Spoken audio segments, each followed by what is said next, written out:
Imagine you're standing in the middle of a storm. The wind is howling, the rain is pouring down, and the world around you is chaotic. But somehow, you're completely calm. You're untouched by the fury of the storm. Your feet are grounded, and the storm, no matter how fierce, can't shake you. This is how you can feel in the middle of life's challenges, calm, collected, and unshaken. But how often does life feel like that storm? Think about it. How many times have you felt overwhelmed by the opinions of others, by the chaos of your day, or by your own worries? Does the world seem to spin out of control? Do you sometimes feel like you're at the mercy of everything happening around you? And yet, imagine if none of it affected you. What if you could rise above the storm and stay peaceful, no matter what? This is not just some fantasy or distant dream. It is possible to live like this every day. In fact, it's your natural state. There's a part of you, a deeper part, that cannot be touched by the noise of the world. This is the power of inner peace, the strength to remain untouched, unshaken, and unaffected. And it's a power that you can cultivate. Welcome to Wisdom Writings. In this video, we're going to explore how, by following some simple yet profound principles, you can stop being affected by the things that normally overwhelm you. You don't have to react to everything. You can learn to remain in the center of your own storm, unaffected by the world around you. There are so many views on this channel, but only 0.2% subscribe.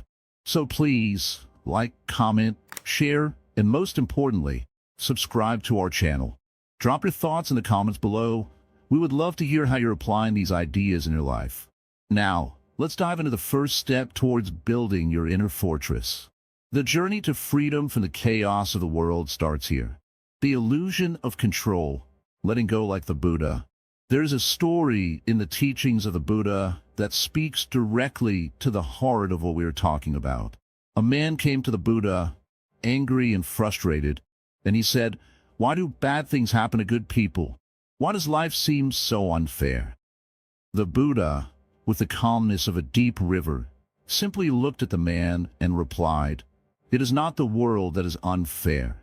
It is your attachment to control that causes suffering." We all want control. In every moment, in every aspect of life, we seek it. We want to control how people see us, how they treat us, how our lives unfold. We want to control the events of our day, the outcomes of our decisions, and the actions of those around us. But the truth is, control is an illusion. It doesn't exist, at least not in the way we believe. Think about the last time something didn't go as you expected. Maybe a plan you had fell through, or someone you trusted let you down. What did that feeling feel like? A mix of frustration, anger, or disappointment, perhaps. These emotions are rooted in the belief that you can control everything, that life should unfold according to your preferences. But the truth is, life doesn't work that way. It never has. In the same way that you cannot control the weather or the seasons, you cannot control the actions of others, the results of your efforts, or even your own thoughts and emotions. The moment you believe you can, you will be trapped in a cycle of suffering. You will always be striving to control things that are beyond your power, and when they don't go your way, you will experience pain. But here's the key to freedom. When you let go of the need to control, you open yourself up to peace. This doesn't mean that you stop acting or trying in life. On the contrary, it means you act without the burden of expectation. You do your best, and then you let go of the outcome. You release your grip on how things should be and instead accept what is. This is the essence of Buddhist teaching. The Buddha taught that suffering comes from attachment to things, to people, to outcomes, to expectations. We get attached to the idea of how things should unfold. We become attached to the belief that we can shape life to our will. But this attachment only leads to suffering, because life, by its very nature, is unpredictable and uncontrollable. Consider a simple, everyday example. You're driving to work, and suddenly you hit traffic. Immediately, frustration begins to rise within you. You may start to think, "I'm going to be late," This is ruining my day. I can't believe this is happening. What has happened? You've tried to control the situation, but the situation cannot be controlled. The traffic is there, and no amount of frustration will change that. The moment you realize this, you have two choices. You can keep fighting against the reality of the moment, cursing the traffic, stressing over it, blaming it for ruining your day. Or you can let go. You can accept that this is the situation you're in right now, and rather than struggling against it, you can choose to be at peace. This doesn't mean that you give up. It doesn't mean that you stop striving for better outcomes. But it means that you stop attaching your happiness, your peace of mind, to the way things unfold. You let go of the idea that things must go a certain way for you to be happy. You stop fighting life, and instead, you flow with it. Life is a river, and you're the boat. The river will twist and turn, it will rise and fall, and sometimes the current may be strong. But if you fight against the current, you will wear yourself out. If you try to control every wave, you will drown in frustration. But if you surrender to the flow, you will glide peacefully downstream. In Buddhism, there's a practice called mindfulness, which is the art of being fully present in each moment without judgment. When you are mindful, you're not distracted by your need to control, your worries about the future, or your regrets about the past. You're simply aware of what is happening now. And in this moment, you realize that there is no need to control anything. Life is happening exactly as it should, even if you don't understand it in the moment. The Buddha said, "Do not dwell in the past, do not dream of the future. Concentrate the mind on the present moment." This is the practice of letting go of control. It is about embracing the present moment with openness, allowing whatever comes to unfold without resistance. When you practice this, you begin to see that life is not something you must control. Life is something to be experienced, to be lived with awareness, acceptance, and peace. Of course, this is not easy. The desire for control is deeply ingrained in all of us. We've been taught since childhood that we must control our lives, our futures, and our destinies. But the path to true peace lies not in control, but in surrender. When you surrender to life, you stop fighting what is and begin to see that everything is part of a greater, unfolding whole. Imagine, just for a moment, that you could release the need to control. What would that feel like? What would it be like to simply accept whatever comes, without judgment, without resistance, without fear? Imagine being able to walk through the ups and downs of life with a calm heart, knowing that nothing can truly harm you because you're not attached to the outcome. This is the power of letting go. When you let go of control, you free yourself from the burden of expectation. You stop relying on external circumstances for your happiness and peace. Instead, you begin to cultivate an inner peace that is untouchable, regardless of what happens around you. The next time you find yourself stressed, frustrated, or upset because things aren't going your way, remember this. You do not have to control everything. Life is not something to be conquered, but something to be embraced. When you stop fighting, when you let go of your need to control, you will find that life becomes much lighter, much more peaceful. So, in this moment, take a deep breath. Let go of the desire to control. Release your grip on the idea that you can make life bend to your will. Surrender to the flow of life. And in doing so, you will find the peace that has always been waiting for you, just beneath the surface of your mind. The mirror mind, responding, not reacting. Life is like a mirror, reflecting back everything you do. Imagine looking into a mirror and seeing someone else's face staring back at you. You might feel confused or irritated. Why is it not your reflection? Why doesn't it show what you expect? But what if, instead of reacting to the mirror, you understood that the mirror simply reflects what you show it? The mirror doesn't change, you do. This is the essence of mastering the mind. We are constantly bombarded by the outside world, and we often react to everything we encounter. Someone gives us an insult, and we instantly feel anger rise. A minor inconvenience throws us into a bad mood. Life's chaos stirs up our emotions like waves crashing on a shore. But here's the secret. The waves don't come from the ocean. They come from the winds that blow upon it. Your mind works in the same way. External circumstances don't create your emotional storms. Your reactions to them do. Most of us live as if we are at the mercy of every wind that blows our way. We react without thinking, letting the outside world dictate how we feel. The truth, though, is that we have the power to choose how we respond. We are not helpless. We are not victims of circumstances. We are like the still lake that reflects the sky perfectly when there is no wind. If the lake is disturbed, it becomes a mess of ripples.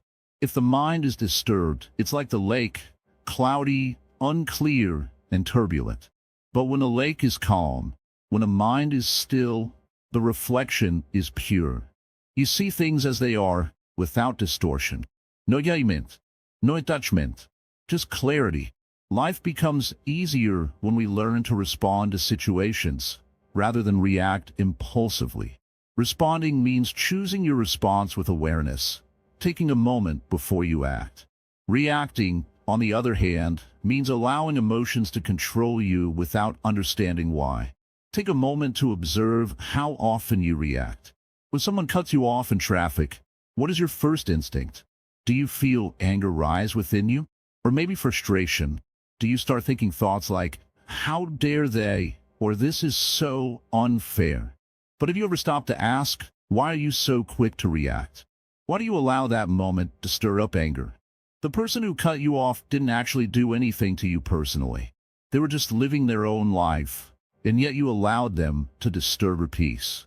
What if, instead of reacting, you paused for a second, took a deep breath, and then responded?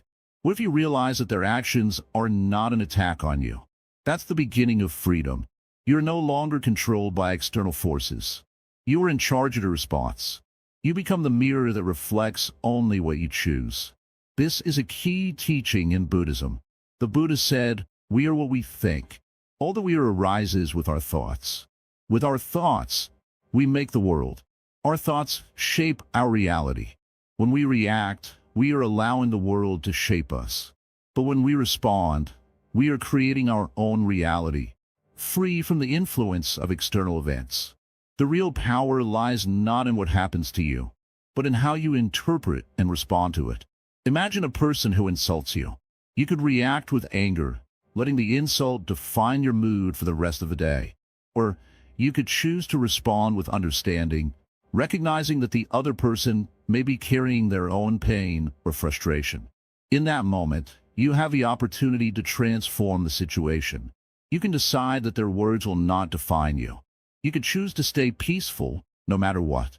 Now, let's consider the difference between responding and reacting on a deeper level. When you react, you are often driven by your emotions. Your response is automatic, without thought. It's like a reflex. But when you respond, you take the time to be aware of your emotions and then make a conscious choice. It's a moment of stillness amidst the noise. You don't let the situation pull you in. Instead, you remain centered, grounded, and calm. Think of your mind as a garden. If you plant seeds of anger, resentment, and frustration, they will grow into weeds that crowd out the flowers of peace and joy. But if you plant seeds of patience, understanding, and kindness, those seeds will grow into beautiful flowers, creating a garden of calm and clarity. Every thought you entertain is a seed. Every emotion you hold on to is a plant. What kind of garden are you cultivating in your mind? The Buddha taught that our suffering arises from attachment and aversion. We cling to things we like and push away things we don't. This is the root of all reactions. When you attach to a particular outcome or expectation, you set yourself up for disappointment. Life doesn't always go as planned. People don't always act the way you want them to. If you expect everything to go smoothly, you will be continuously frustrated. But if you accept life as it comes, with all its unpredictability, you will find peace. The key is to train the mind to be free from attachment and aversion. This doesn't mean you stop caring where you become indifferent. It means you accept life as it is and respond from a place of wisdom. When you don't cling to things, when you don't resist life, you become like the calm lake that reflects everything without judgment. You see the world for what it truly is, without distortion. And that clarity brings peace. In daily life, this practice can be applied in simple ways. The next time you feel anger rising within you, pause. Take a breath. Ask yourself, what am I reacting to? Why do I feel this way? Most of the time, you'll find that your anger has very little to do with the person in front of you. It's more about your expectations, your fears, or your past experiences. The more you observe your reactions, the more you will see how often they are based on illusions, on things that don't really matter. And as you practice this awareness, you will notice that your life becomes more peaceful. The storms around you won't affect you the same way. The insults won't sting as much. The inconveniences won't throw you off course. You will begin to walk through life with a sense of calm, responding to each moment with clarity, not reacting from old habits and patterns. This is the power of the mirror mind. It's the ability to observe, to reflect, and to respond, not react. When you master this, nothing in the world can shake you. You will be like the mirror, showing the world exactly what you choose to reflect. You will be free from the chaos, no longer a victim of your emotions, but a master of them.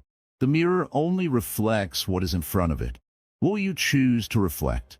Attachments are shackles, breaking free from emotional chains. Let's take a moment to think about something we all hold dear, our attachments. Attachments are like chains that bind us to the world. They can be attached to people, objects, memories, and even ideas. We hold on to them as though they define us, as though without them, we would be lost. But here's the reality. These attachments, as much as they may seem like anchors, are often the very things that pull us away from peace. Imagine this. You're holding a rope that's tied to a heavy weight, and you're walking through life dragging that weight behind you. It might feel comforting at first, but over time, that weight becomes unbearable. It slows you down, makes every step harder, and leaves you exhausted. This is what attachments do to us.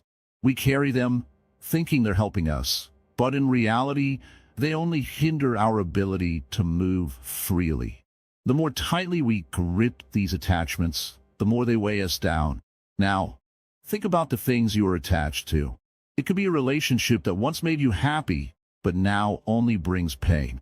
It could be an old belief or idea that no longer serves you, but you can't seem to let go of. Maybe it's a material possession, a car, a house, a phone that you believe defines who you are.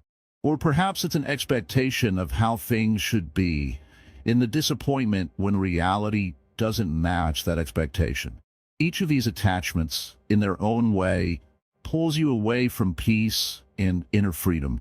Buddhism teaches us that attachment is the root of suffering. The Buddha spoke of the four noble truths, the first of which is that suffering is an inherent part of life. But here's the key. The second truth tells us that this suffering comes from attachment. We attach ourselves to things, people, and outcomes, and when these things change or slip away from us, we feel the pain of loss. We feel as though a part of us has been taken.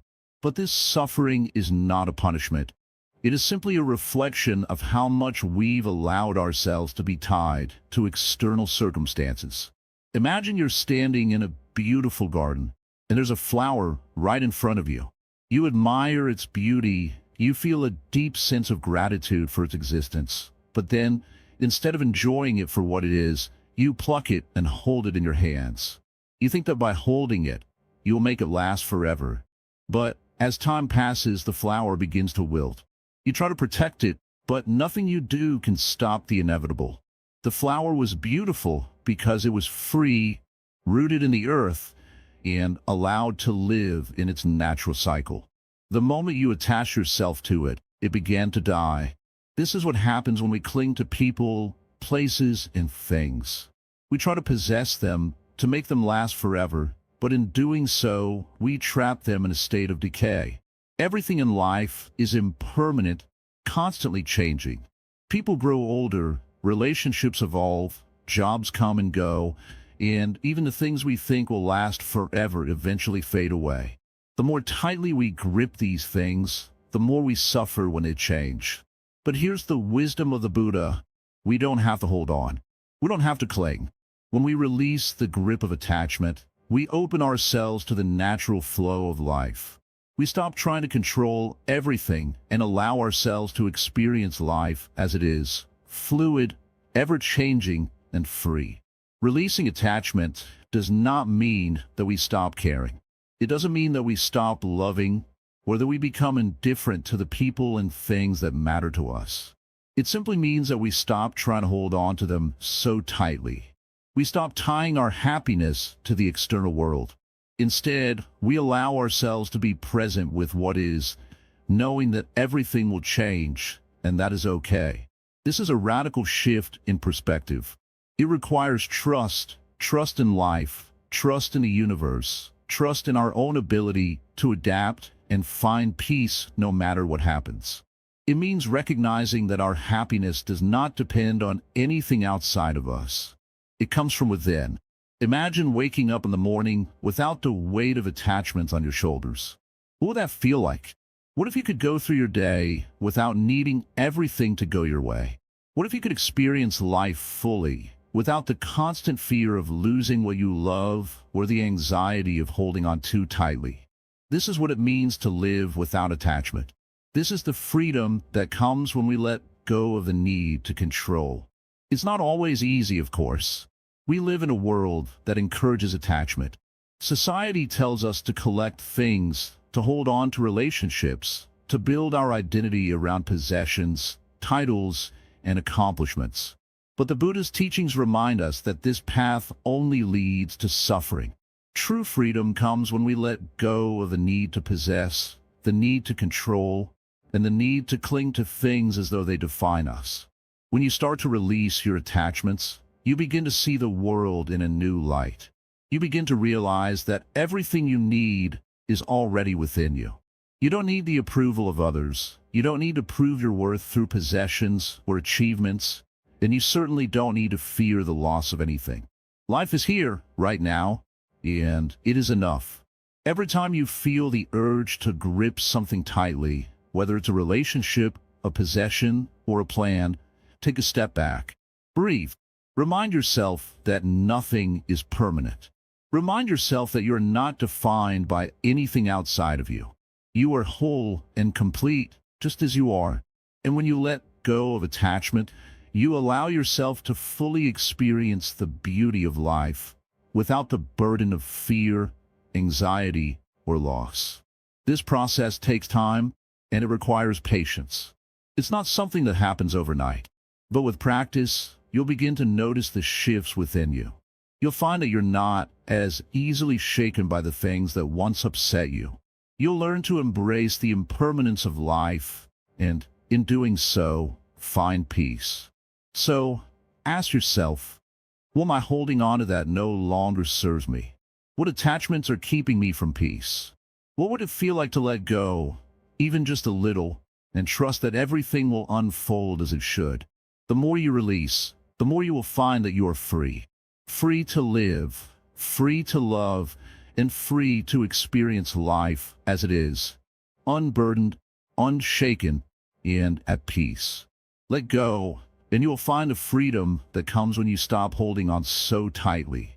The still lake within, mastering emotional equanimity. Imagine for a moment that your mind is like a calm lake.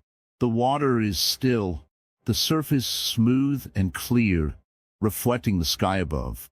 There is no ripple, no disturbance. Everything is in harmony, peaceful and undisturbed. This is the image of emotional equanimity, the state of balance where nothing, no matter how intense, can disturb your inner peace. Now, think about the last time you felt overwhelmed by emotion. Maybe it was anger, frustration, or sadness. You felt like a storm inside, and the more you fought it, the stronger it became. Emotions can feel like that at times. They rise up, uncontrollable, and before you know it, they have taken over your mind and body. But what if I told you that you don't have to be at the mercy of these emotions? What if I told you that the storm inside you could be calmed, and in that calm, you would find strength, clarity, and peace? The truth is, emotions are not something we must fight against or avoid. They are part of being human, but the key is in how we respond to them. Most people react to their emotions without thinking. They let the storm rise, and they get caught up in it, letting it pull them in every direction.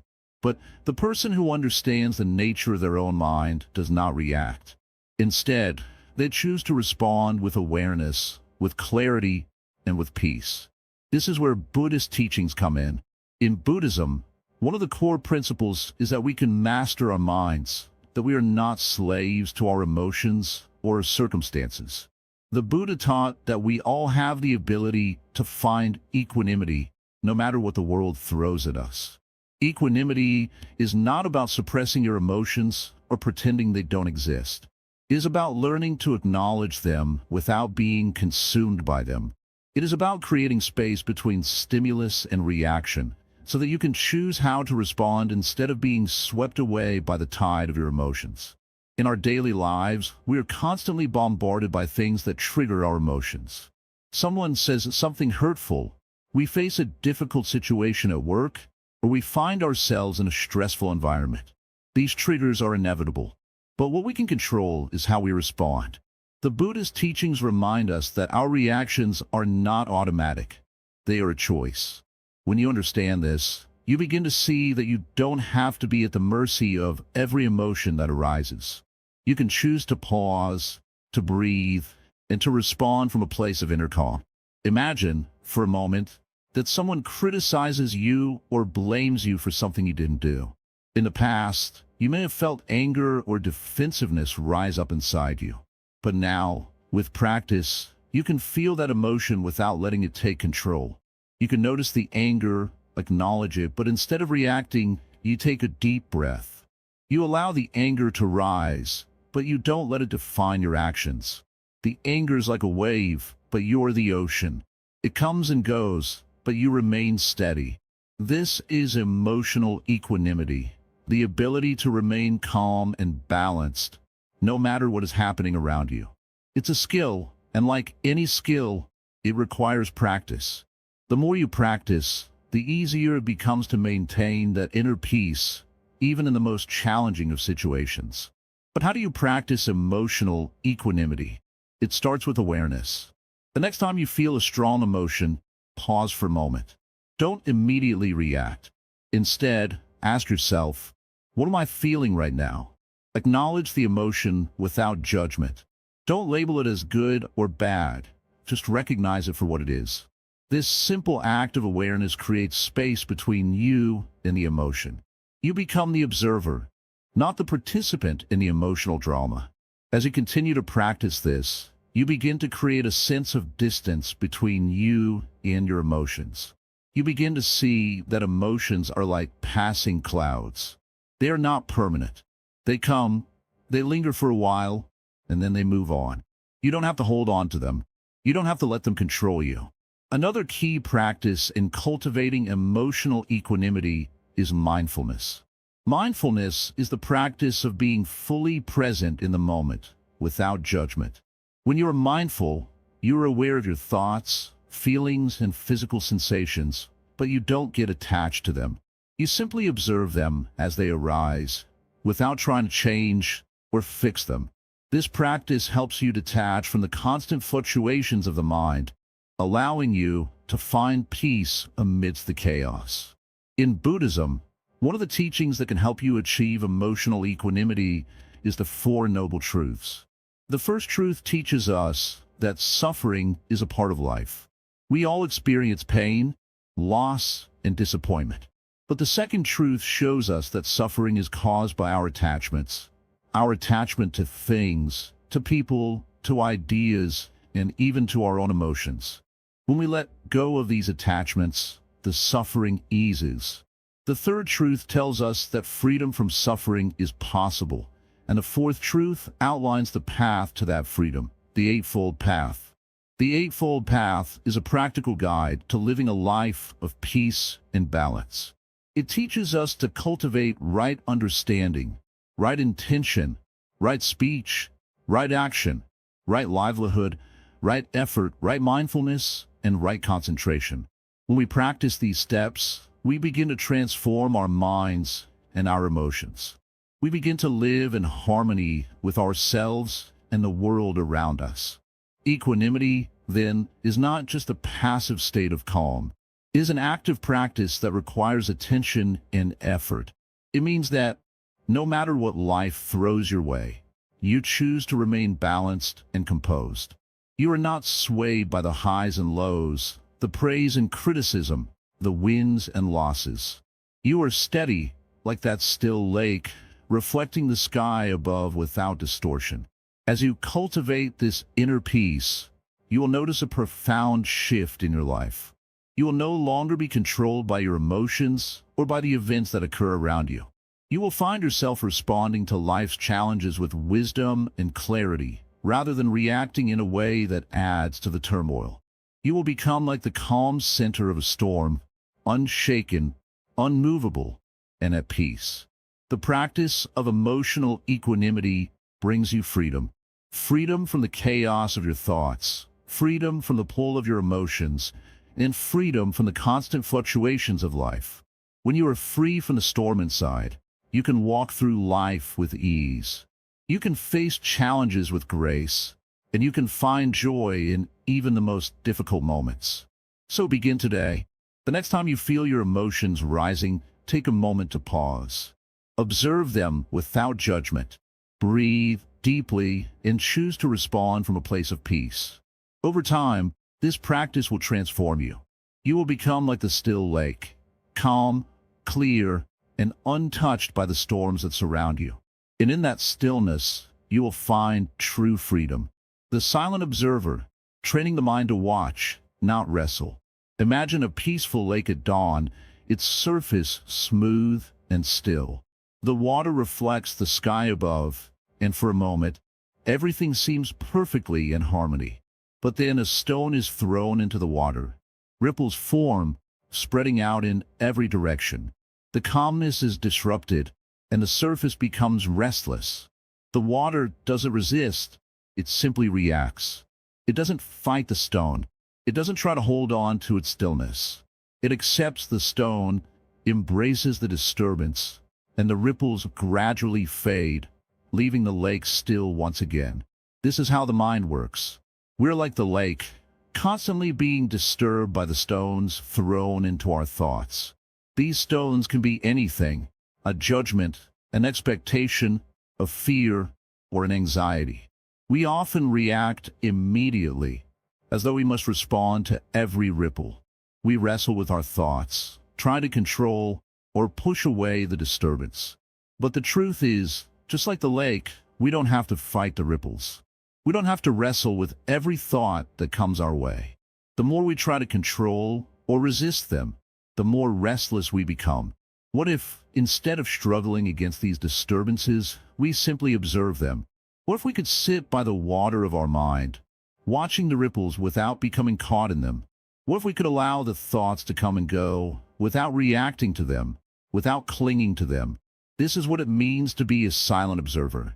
To become a silent observer, we must first realize that we are not our thoughts.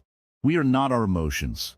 These are just temporary visitors, coming and going like clouds in the sky.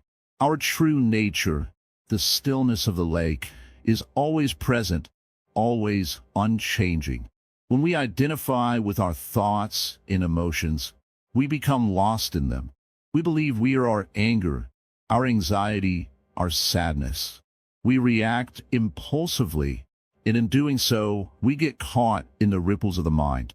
But when we learn to observe without attachment, when we learn to watch without judgment, we begin to separate ourselves from the constant storm of thoughts and emotions. We no longer feel compelled to react to every passing wave. Instead, we sit in stillness, observing the dance of thoughts without getting pulled into the struggle. It's not easy. Our minds are like wild horses, galloping in all directions, pulling us with them. But the key is to practice. With patience, the wild horses can be trained to walk calmly.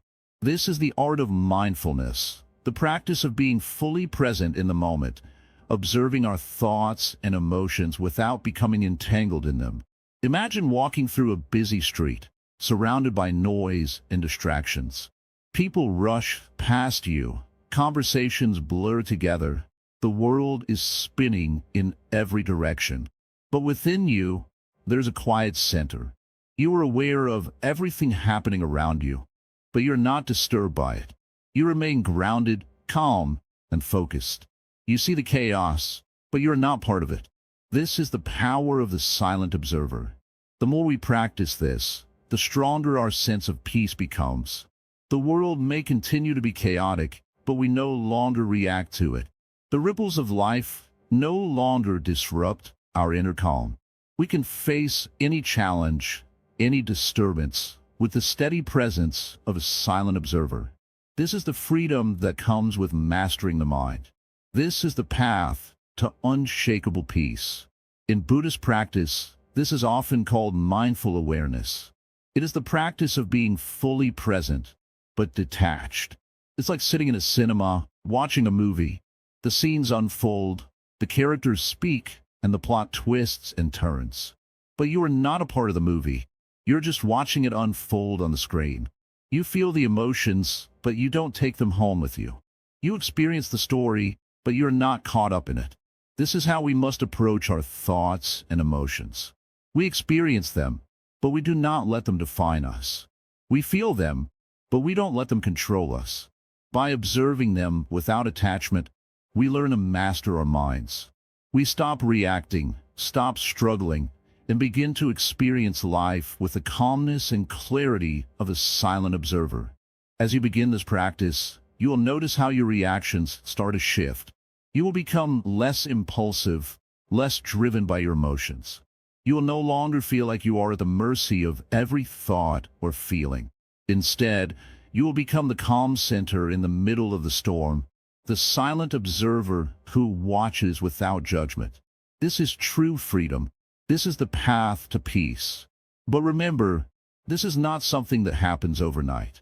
Just as the lake doesn't become still with the first stone, your mind won't become quiet after one attempt. It takes time, it takes patience, and most of all, it takes practice. Every time you catch yourself reacting impulsively, take a moment to step back and observe. Instead of diving into the wave, watch it from the shore. Let it come and go, and return to your stillness. In time, the ripples will fade more quickly, and the lake of your mind will become more still. The storms of life will come, but they will no longer disturb your peace.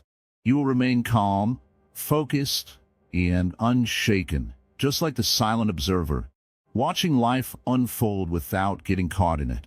This is the way of the Zen master, to observe the world without getting lost in it, to experience life fully without being affected by it, to be present without being moved.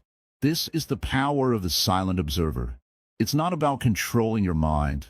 It's about letting go of the need to control it. It's about watching, not wrestling.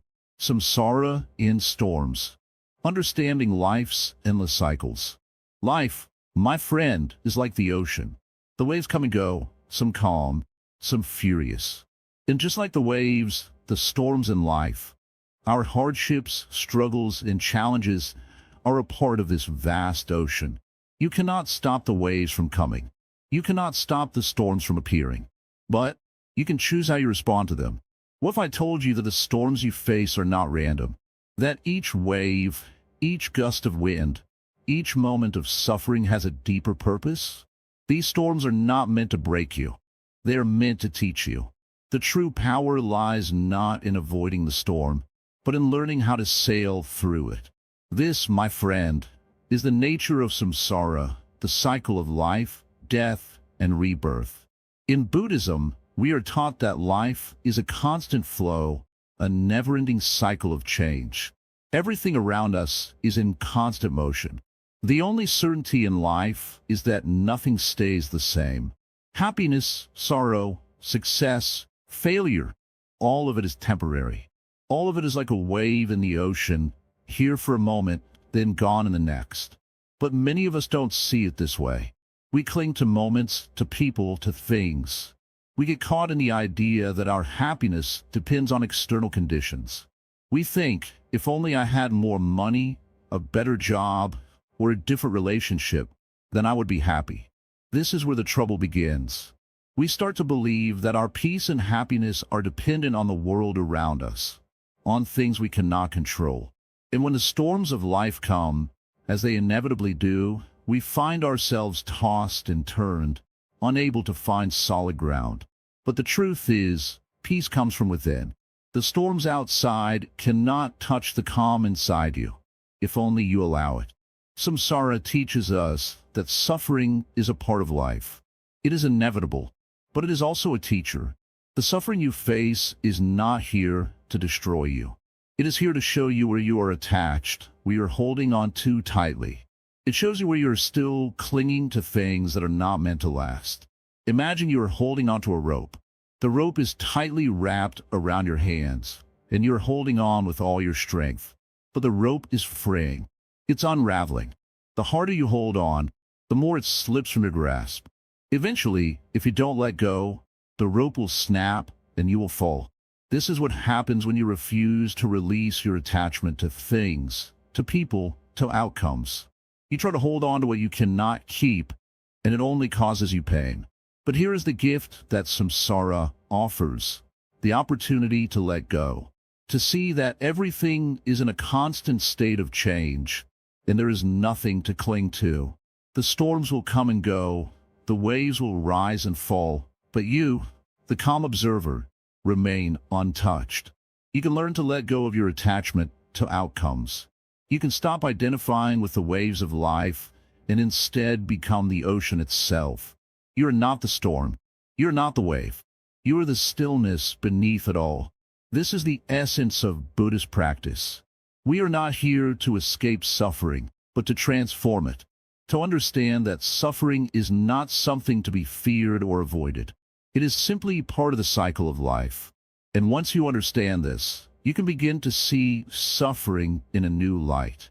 It no longer has power over you. It no longer defines you. When you face a storm, don't resist it. Don't try to fight it. Instead, allow yourself to be present with it. Sit with the discomfort. Feel the intensity of the emotions. But do not become them. You are the observer, the witness to the storm.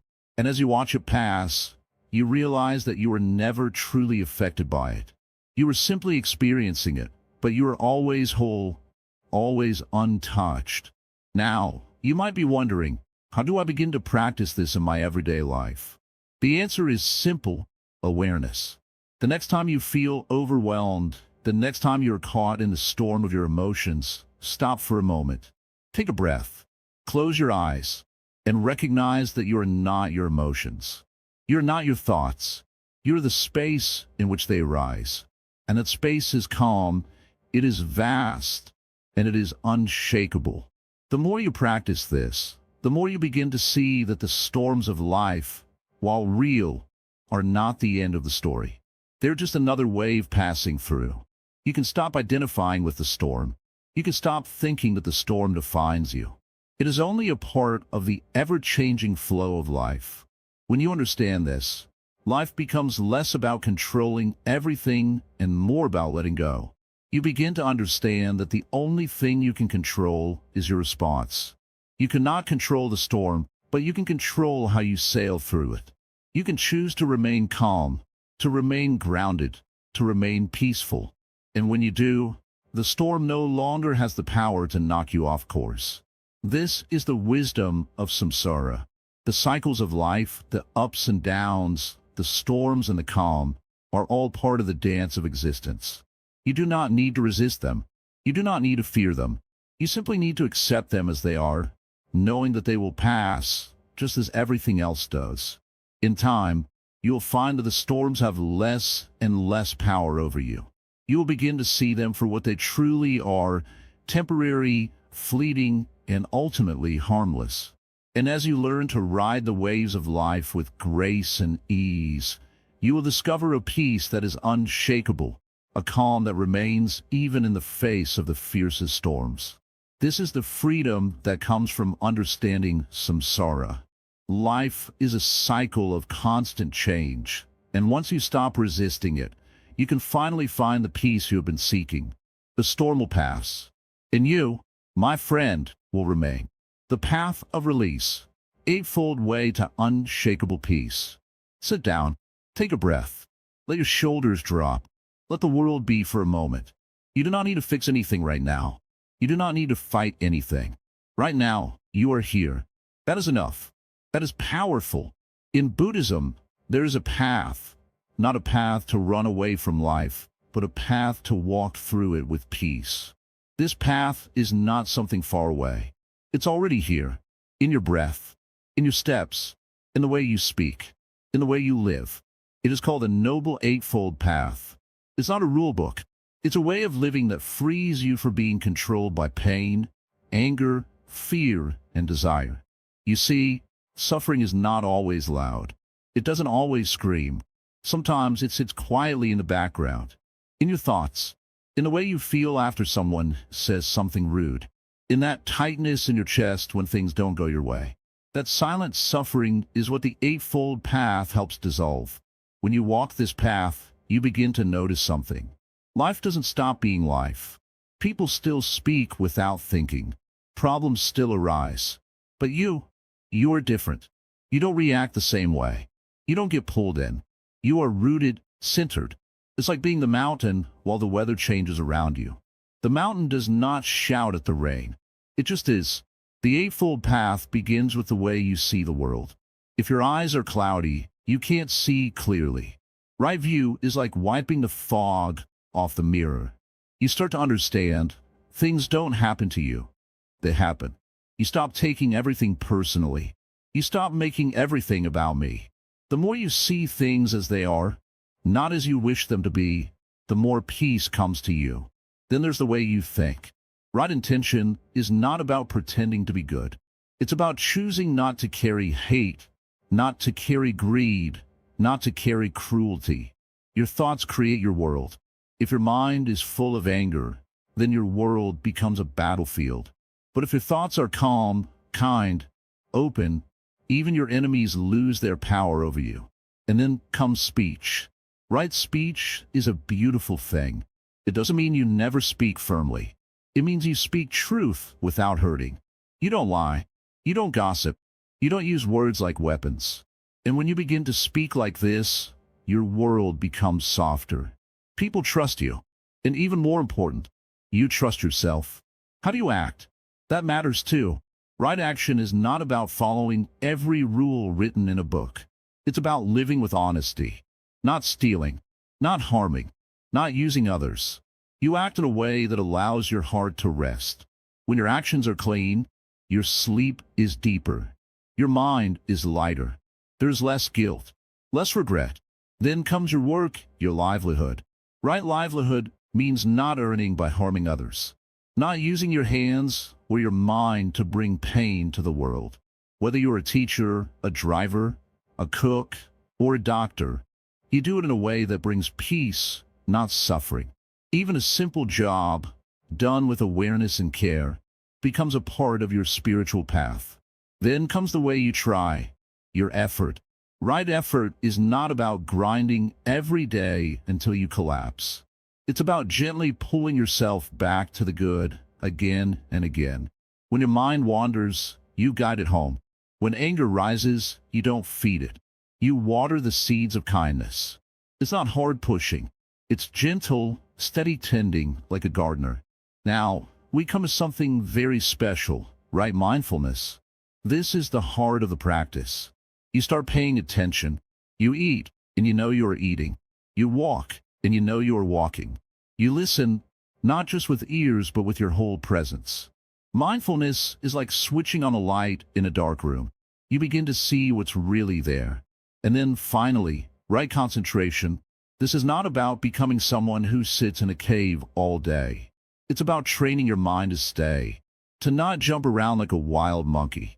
You learn to focus. You learn to stay with your breath. You give your mind something pure to rest on. And slowly, that noisy storm inside becomes quieter. This path is not something you finish like a checklist. It's something you live. Some days, you'll walk it well. Some days, you'll forget. That's okay. Come back. Again and again. That is the real practice, returning. Not perfection. The more you walk this path, the more you stop depending on the world to feel okay. You stop needing others to act a certain way. You stop waiting for everything to be perfect. You start to feel peace even when things are broken. Because the peace is not out there. It's in here, in the way you live, the way you think, the way you speak, the way you breathe. You don't need to shout to be powerful. You don't need to win every argument. You don't need to control everyone. Your power is in your stillness. Your peace is your strength. And once you taste that, nobody and nothing will affect you again. Keep walking, slowly, mindfully. The path is always under your feet. The unmoved mover, becoming emotionally untouchable. In the world, you are a traveler. Life moves in waves, up and down, peaceful and stormy. People around you are constantly changing. Emotions flare, situations shift, and sometimes it feels like everything is spinning out of control. Yet, in the midst of all this, there is something within you that can remain still. Something that is not affected by the chaos. That part is your true self, your core, the unmoved mover. Imagine, for a moment, that you are a vast ocean. Waves may rise, storms may rage, but the depth of the ocean remains untouched. The surface can be turbulent, but the depths, those are serene, constant, unchanging. This is how you can live in the world, fully aware of the chaos around you, but not moved by it. Your emotions can rise and fall, but they do not define you. You are not the storm. You are the ocean beneath it. This may seem like an impossible way of living, but it is the essence of what we call emotional equanimity. It's the ability to remain calm and unaffected, no matter what happens in the world around you. It's the ability to observe without getting caught in the tide of your emotions, thoughts, and reactions. Emotional equanimity is not about suppressing your feelings or ignoring your emotions. It's not about pretending to be happy when you're not, or denying the challenges life presents. It's about understanding that you do not have to become overwhelmed by them. Emotions, like waves, come and go, but your awareness, your ability to witness these emotions, can remain steady. You can feel anger without becoming angry, sadness without drowning in it. The key is to observe your emotions as they come, without attaching to them, without letting them control you. Most people react to life. Someone insults them, and they feel anger. A difficult situation arises, and they feel fear. They believe that they are at the mercy of their emotions, that their reactions are automatic and out of their control. But this is an illusion. You are not your emotions. You are the one who observes them. Just like you are not the storm, you are the ocean. The first step towards becoming the unmoved mover is to recognize this. You are not your reactions. The next time you feel angry, sad, or afraid, take a moment to step back. Instead of reacting, pause, breathe, and simply observe the feeling. Where does it come from? How does it feel in your body? What is your mind telling you about it? Simply observe, without judgment. Don't try to change it. Just witness it as if you were watching a passing cloud in the sky. The cloud doesn't define you, nor does the feeling. Over time, you'll begin to realize that your emotions don't have the same power over you. They will still come, but they will no longer control you. You'll be able to live in a world, interact with others, face challenges, and still remain untouched. Like the ocean, your depth will remain calm and steady, regardless of the storm on the surface. This doesn't mean you won't experience pain. It doesn't mean you'll never feel upset or frustrated. But it does mean that these emotions won't control you. You won't be swept away by them. You will feel them, process them, and then let them go. They're like visitors passing through. You don't need to invite them in for tea and let them stay forever. They come, they leave, and you remain. It's like standing at the edge of a cliff and watching a storm roll in. The wind howls, the rain lashes against your skin, but you stand firm, unshaken. You know that the storm will pass. You know that your footing is secure, and no matter what happens, you will not be moved. This is what it means to be the unmoved mover. When you begin to live like this, something incredible happens. Your relationships with others change. You no longer react to their words or actions in the same way. You don't take offense so easily. You don't get caught up in their emotional turmoil. Instead, you can listen with compassion, speak with wisdom, and act with clarity. You are no longer dragged into the drama of others. You can remain a source of calm and peace, even in the midst of chaos. This ability to remain emotionally untouchable is not something that happens overnight. It takes practice, patience, and a deep understanding of the nature of your own mind. But with time, it becomes easier. You begin to trust in your ability to remain calm. You begin to realize that nothing in this world, no matter how difficult, can take away your peace unless you allow it to. You are the master of your emotions, not the other way around. In Buddhism, there's a concept called mindfulness. Mindfulness is the practice of being fully present in the moment, without judgment. When you are mindful, you are not lost in the past or the future. You are not carried away by your emotions or thoughts. You simply are. You observe, and in that observation, you find peace. Being the unmoved mover is the result of deep mindfulness. It's the ability to observe the world without being swept up by it. It's the ability to see the waves rise and fall, knowing that beneath it all, you are the stillness. You're the calm center of the storm. When you live like this, you begin to experience a profound sense of freedom. You no longer feel controlled by your circumstances or the people around you. You can handle any situation with grace and clarity. You can face challenges with a calm mind and a steady heart. You are not at the mercy of life's ups and downs. You are the one who moves through life with awareness, not reaction. This is the true meaning of being the unmoved mover. It's the ability to live in the world without being affected by it. It's the ability to remain calm and centered, no matter what life throws at you. It's the ability to be the ocean, not the wave. And once you realize this, you will find that nothing and no one can ever truly move you again. When you walk through life with this understanding, you will notice something remarkable. The world will continue to move around you, but you will be untouched. The drama of others will no longer pull you in. The challenges of life will still arise, but they will not disturb your peace. You will become like the Zen master who sits in the midst of chaos, perfectly still, perfectly at ease. And in that stillness, you will find a power that no storm, no person, no situation can ever take away. You will be free, and that freedom will be the greatest gift you can ever give yourself. Liberation in the world. How to walk untouched among chaos. We have reached the final part of this journey. You have learned much along the way, but now it's time to ask yourself one question. Can you truly walk through the chaos of life without being touched by it? Can you live in a world of noise and still find your peace? The answer is yes. And in this final part, I will show you how to do it. Living in the world doesn't mean that you must be dragged into its storms. Every day, we are faced with so many distractions, so many emotions, so many pressures. It feels as if the world is pushing and pulling at us from all directions. But imagine if you could walk through it all untouched. No matter how loud the world gets, no matter how fast life moves, you could remain calm. You could remain peaceful. You could remain you. The truth is, the world will always be the way it is. It will always have its ups and downs, its joys and sorrows.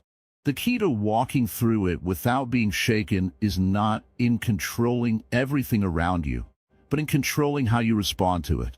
This is the heart of Zen, not controlling the world, but mastering yourself. When you stop trying to control everything, you stop creating resistance. You stop fighting against the flow of life. Instead, you become like a river. The river doesn't fight against the rocks or the current. It flows, it moves, it adapts. But the river remains the same, no matter how rough the waters may get. Life will always throw challenges your way. That's the nature of existence. But the biggest challenge you will ever face is not the world around you. It's yourself. It's how you choose to react. It's how you choose to hold on to or let go of your emotions. When you let go, when you stop holding on, you become like that river. You become free. This freedom is not something that happens overnight. It's a process. You must practice it every day, in every moment. When you face anger, do you hold on to it, or do you let it flow away? When you feel hurt, do you cling to that hurt, or do you let it dissolve? These are the moments that shape your life. These are the moments where you can choose to remain untouched by the chaos. One of the most powerful teachings in Buddhism is the idea of non-attachment. This doesn't mean that you stop caring about the world or that you become indifferent. It means that you don't let your happiness depend on the world. You don't let your peace be disturbed by things outside of you. You are not controlled by external circumstances. In this way, you begin to walk in the world as a liberated being, not because the world has changed, but because you have changed. You have learned how to see the world without being swept away by it. You have learned how to live in the world without becoming entangled in its web. But let me be clear, this is not about avoiding the world. This is not about escaping. You will still face challenges. You will still face pain. You will still face disappointment. But you will no longer be overwhelmed by it. You will no longer be dragged down by it. You will be like the lotus flower, rising above the mud and blooming in the sunlight. The key to walking through life untouched is simple. It's about letting go. Letting go of the need to control. Letting go of the need to hold on to things, whether they're emotions, expectations, or attachments. When you let go, you make space for peace to enter your heart. And when peace enters your heart, nothing in the world can disturb it. This is how the Zen masters live. They are not immune to the world's pain, but they are not defined by it. They are not controlled by their emotions. They experience them, but they don't let them rule them. They are free. So how do you live like this? It starts with awareness. You must become aware of your thoughts, your emotions, and your reactions. You must learn to observe them without becoming attached to them. When a negative thought arises, don't resist it. Don't try to push it away. Just observe it. Watch it. And then let it go. As you practice this, you will notice that your reactions become less intense. You won't get as angry. You won't get as sad. You won't get as stressed. You will learn to accept things as they are without trying to change them. You will learn to see the world through the lens of equanimity, calm and balanced, no matter what happens. In the end, liberation is not about escaping the world. It's about being free within it. It's about walking through the chaos with your head held high, your heart at peace, and your mind clear. It's about becoming the master of your own life, rather than letting life control you. So, take a deep breath. And remember this: you are the one who decides how you respond to the world. You are the one who decides whether you will be affected by the storm or remain calm in the center of it. The power is always within you. You just need to realize it. You've learned the teachings. You've practiced the principles. Now it's time to live them. You don't have to wait for the world to change. You don't have to wait for the storm to pass. You can walk through it right now, untouched. This is the path of true freedom, the path of Zen, the path where you're no longer at the mercy of the world, but where you are the master of your own mind and heart, the path where you can walk through the chaos of life and remain untouched. So, take these teachings with you. Let them guide you. Let them show you the way. And remember, no matter how chaotic the world becomes, you have the power to remain calm, peaceful, and free. And that, my friend, is the ultimate liberation.